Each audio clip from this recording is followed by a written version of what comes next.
Bonjour à toutes et à tous. Alors nous voici donc entrés dans la quinzaine décisive avec l'affrontement sur le ring de la société du spectacle de deux des meilleurs poids lourds de la politique politicienne actuelle, Marine Le Pen et Emmanuel Macron, en vue de l'obtention de la ceinture quinquennale de champion du peuple de France. Réédition du combat de 2017, mais avec quelques différences toutefois. Marine semble plus en forme qu'en 2017 et Emmanuel moins sûr de son coup. Tout se jouera naturellement lors du duel télévisé, le fameux débat de l'entre-deux tours, tellement l'écart dans les sondages aujourd'hui paraît minime entre les deux combattants. Alors, pour qui voter? Pour ni l'un ni l'autre, naturellement, la poussée de l'abstention devant encore s'amplifier pour ce second tour, si nous voulons consolider notre objectif de décrédibilisation du système oligocratique et préparer, dans les meilleures conditions possibles, l'instauration d'une vraie démocratie, la démocratie directe. Mais pour ce second tour, des impulsions contraires se manifestent qui vont sans doute inciter certains d'entre nous à voter quand même, à voter contre celui qui nous déplaît le plus en choisissant l'autre quel qu'il soit. Cette absurdité du tout sauf un tel, cette véritable dérive du choix citoyen est l'une des manifestations les plus affligeantes de la perversité du système électoral oligocratique et devrait à elle seule nous conduire à refuser tout net de tomber dans ce piège grossier.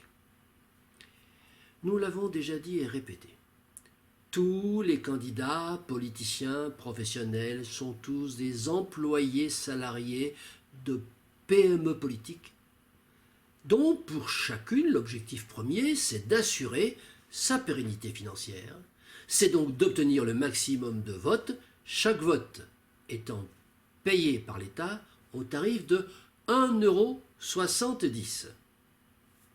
Donc ce qui veut dire en termes clairs que la PME politique qui obtient 1 million de votes obtient par le même coup 1,5 million d'euros qui rentrent annuellement dans les caisses, ce qui va lui permettre d'assurer le paiement de ses salariés.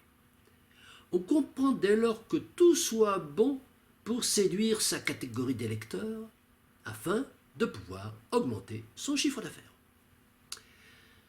Par ailleurs, nous l'avons déjà dit et répété, tous les candidats, politiciens professionnels, sont tous soumis au système oligocratique, capitaliste, croissanciste, et sont tous alignés sur les mêmes trois options fondamentales que nous considérons comme étant précisément rédhibitoires à tout soutien. Ces trois options, c'est les suivantes, bien entendu. Leur première option, leur attachement. Un système politique qui refuse de confier l'exclusivité du pouvoir législatif au peuple, mais qui le confie à une minorité restreinte, c'est le système oligocratique. Deuxième option, leur soumission au capitalisme. Capitalisme en tant que mode de faire-valoir économique incontestable et universel.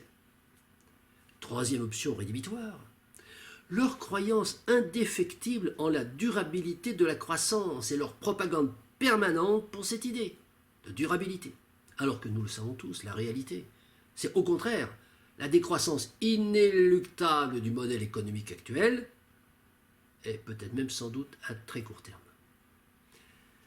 Enfin, nous l'avons déjà dit et ne le répéterons jamais assez, tous les candidats, politiciens, professionnels sont soumis, comme nous tous d'ailleurs, simples citoyens, sont soumis à la domination de l'oligarchie économique et financière, oligarchie qui détient la réalité du pouvoir, dont ces politiciens professionnels ne sont que les VRP mandataires.